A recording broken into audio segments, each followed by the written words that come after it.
several times in each chapter, we see how helpless Krishna is. We find weakness lording over strength exactly because it is weak.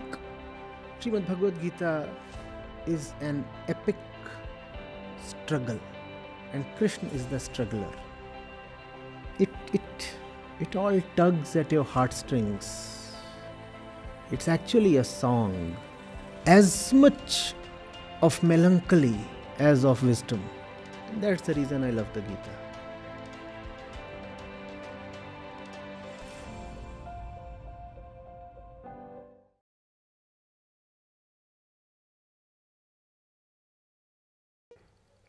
Acharya ji, Dori February has raised another issue on the very purpose of life, the very meaning of this world, of our survival. He says that with the course of evolution,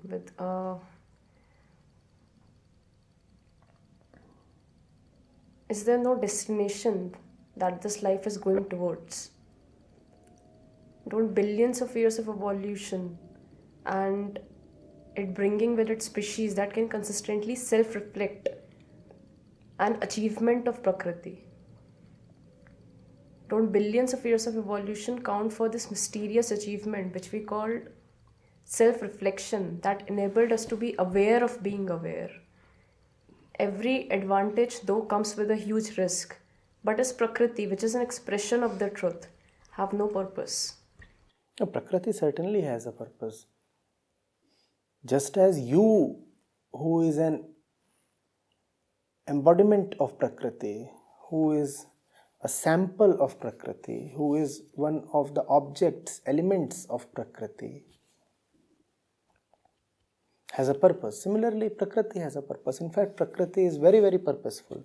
Everything in Prakriti is purposeful. Everything. So Prakriti definitely has a purpose. You are asking how far has Prakriti been successful in achieving its purpose? Well, Prakriti is where Prakriti is. Neither successful nor unsuccessful. The thing that you want is at the center of this room.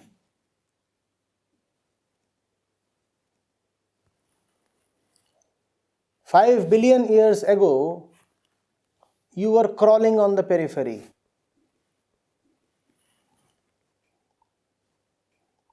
Going round and round at a snail's pace.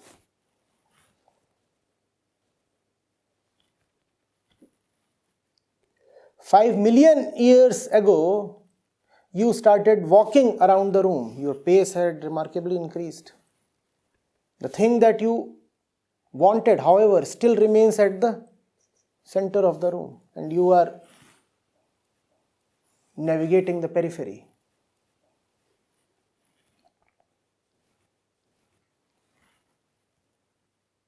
Five lakh years ago, you started running on the circumference.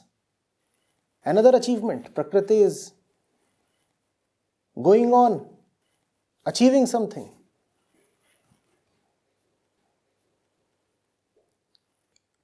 5,000 years ago,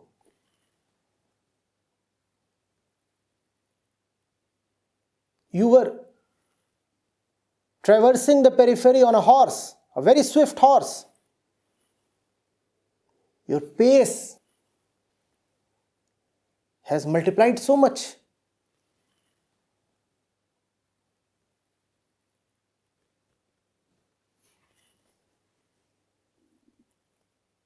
$50 years ago,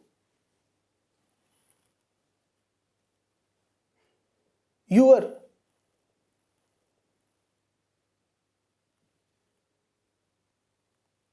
sprinting the periphery.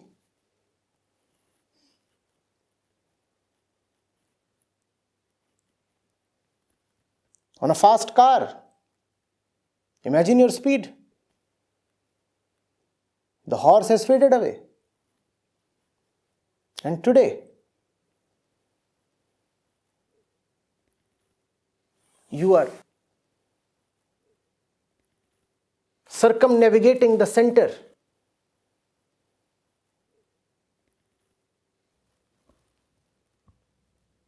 On a jet plane.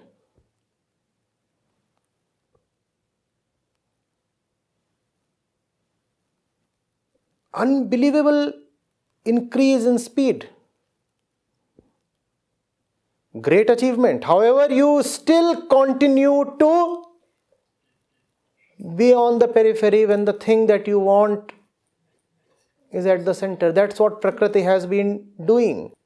In one sense, great achievement. In another sense, utterly laughable. You are increasing your speed when that which you want needs no speed to come to. You are covering the circumference when that which you want is at the center.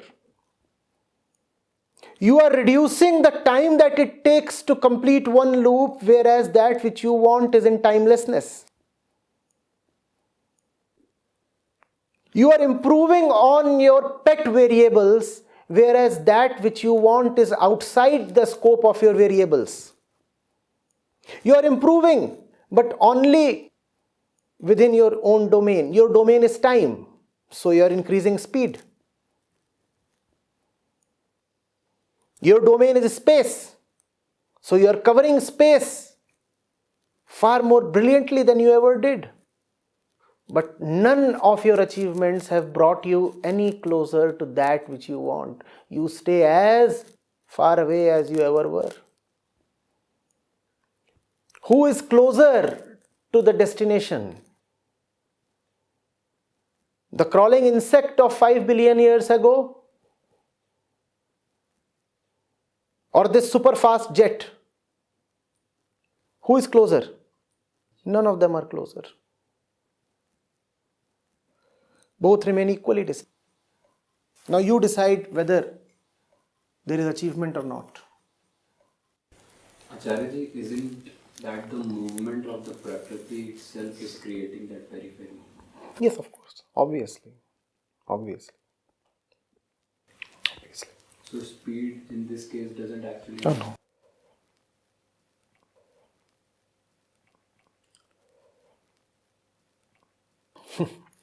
All the movement is just to really avoid the center. It's a very complicated thing. You desperately avoid that which you want with all your life. Prakriti is in love with the truth, but she wants the truth remaining Prakriti. And why does she want to remain Prakriti? Because she loves the truth. She feels that just as she loves the truth, because the truth is the truth, similarly the truth will love her because she is Prakriti. So she is afraid that if she stops being Prakriti, she will no more be lovable to the truth. So she will remain Prakriti because she thinks that truth loves Prakriti. And remaining Prakriti, she can never get the truth. Also, she is a bit selfish. She says, I can enjoy the truth only as long as I am Prakriti, because who loves the truth? Prakriti. Who feels an attraction towards the truth? Prakriti. If I stop being Prakriti, then who will enjoy the truth? So even if I get the truth at the cost of being myself, of what use will be truth to me? So she cannot go away from the truth. At the same time, she cannot go directly to the truth. What is she left doing? Always present but never one. Always around but never united. That's, by the way, the life story of every single organism. Always around, never united.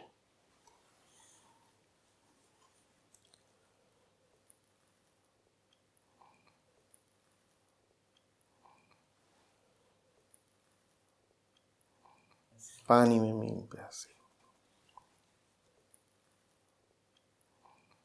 And there's one more thing that he said, that with the course of evolution, now the species, the human mind is able to self-reflect upon itself. So Speed. so he's saying that realization. No, realization is not happening. Realization would bring you to the center. Has technology enabled you to come to the center? Hardly seems so. He's saying that with the course of evolution, now man's mind is able to realize that. No. Evolution has nothing to do with realization.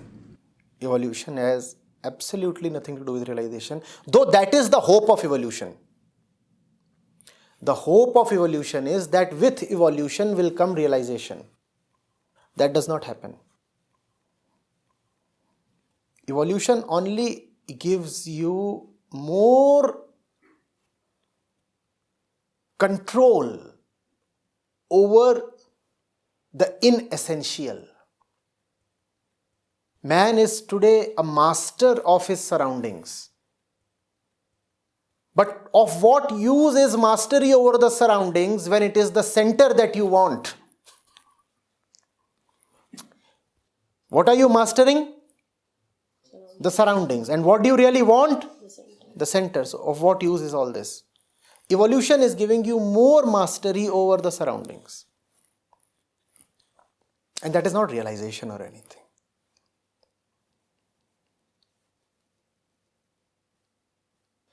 Truth will not come to you with evolution. 10 billion more years of evolution will bring you no closer to truth.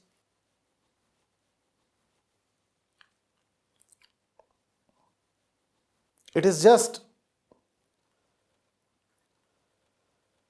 self-inflationary talk to say that today's man has a greater chance of self-realization than the ape had. First of all, the ape had a much lower need of self-realization.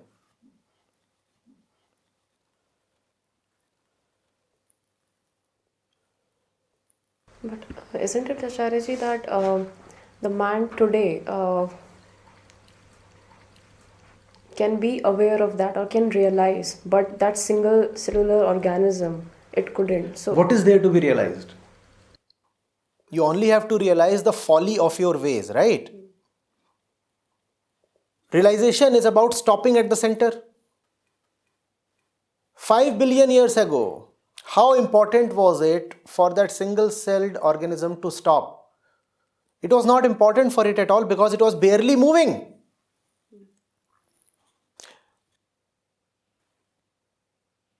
Today, you are running at breakneck speed. It is far more important for you to stop. So has evolution brought you any closer to your goal? No.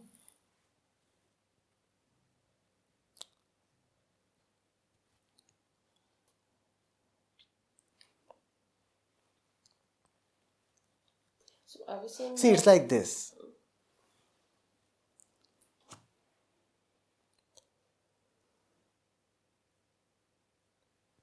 The little stone fell towards the earth and took 10 seconds. It thought that it must reach the earth in shorter time. So it became a huge rock. How much time will it now take? Still 10 seconds. You are progressing but in the wrong dimension. That will not solve your purpose. You are certainly bigger now, but you will still take 10 seconds to reach the earth.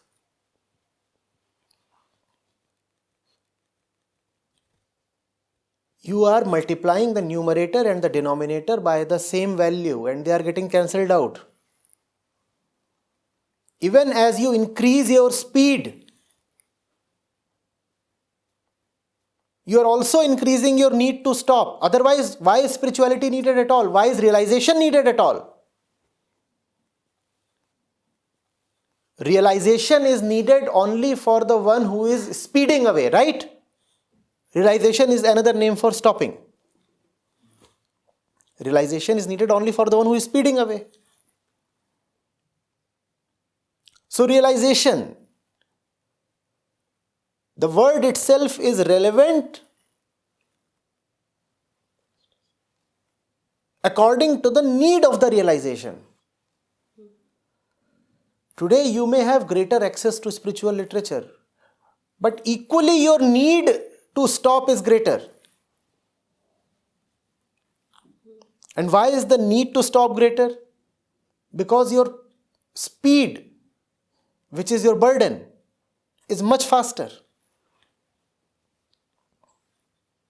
A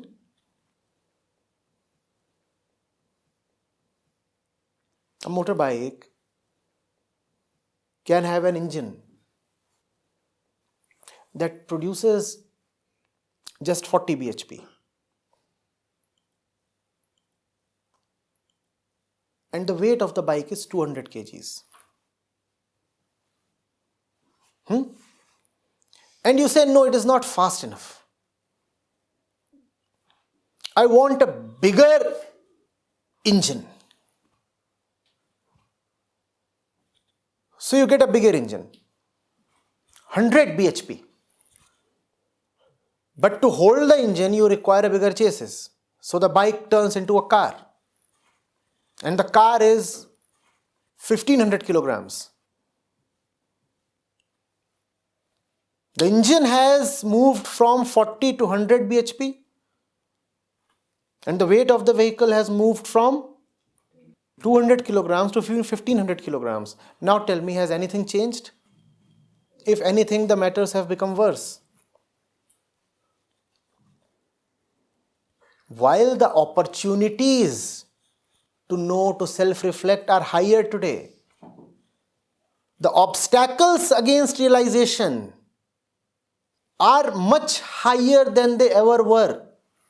So you are no closer to your goal due to evolution.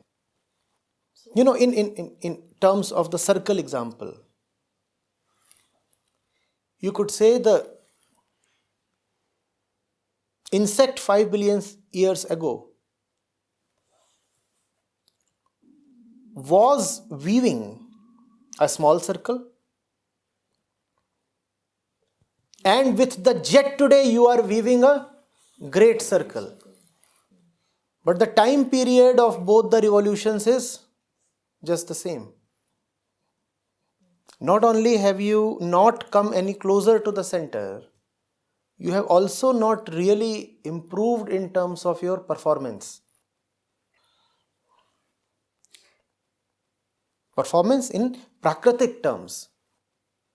You know of these things, right? Even with all the technological development, does today's man have more time for aloneness, for reflection, for meditation? No. It's not happening.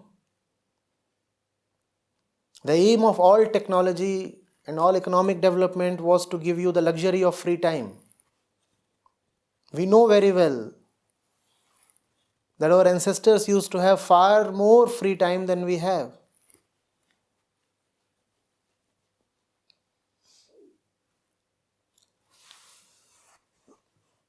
Today it might be possible to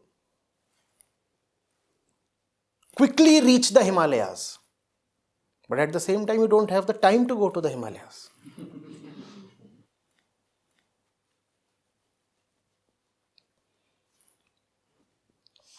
Then it took 1 month to reach the Himalayas. But the great thing was that you had 3 months to spare. So 1 month to go, 1 month to stay, 1 month to come back. Then you had 3. Now tell me, have you improved? Today you can reach there overnight. But you are booked by the hour. Midnight I am doing this, at 2 a.m. I am doing this, at 4 a.m. I am doing this. So the whole thing requires a total of just 42 hours. But I don't have those 42 hours. Then it required 1 month, but the fellow had 3 months. So can we say, Acharya, that as that single-celled organism had less restlessness, So was it any closer to the center or true? In relative terms, yes. In absolute terms, no. Because in absolute terms, you cannot say close, closer, closest. Either you are there or you are not. In relative terms, obviously, yes. But then there was no possibility for that distance to reduce, but it exists now. At least the possibility. The possibility exists, but the distance is unmanageable. Don't you see the numerator and the denominator are being multiplied by? Same thing, you are not reaching anywhere. Chariji, in the context of this example, saying that the increase in the speed is relatively increasing the distance also, relatively. So if you are saying that either we are there at the center or we are not, so what would be the way out to just come to the center? Don't trust speed. Don't have a mind that focuses on speed. Speed won't get you there. Movement won't get you there.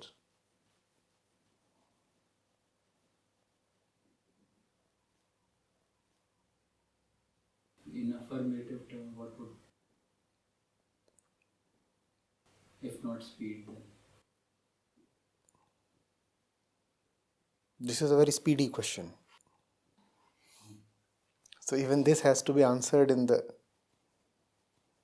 negative sense. What is speed? Reaching the next place.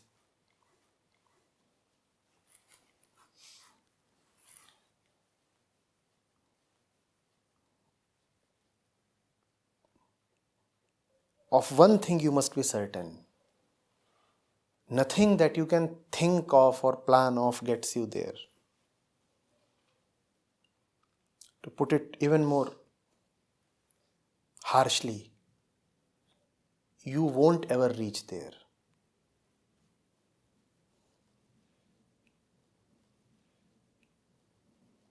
As long as you are asking what will get me there, you are asking the wrong question. You won't ever reach there. Because u is equals to speed. You have very long legs. Is there a you without legs? So he likes to rush. When nothing else is possible, he likes to rush.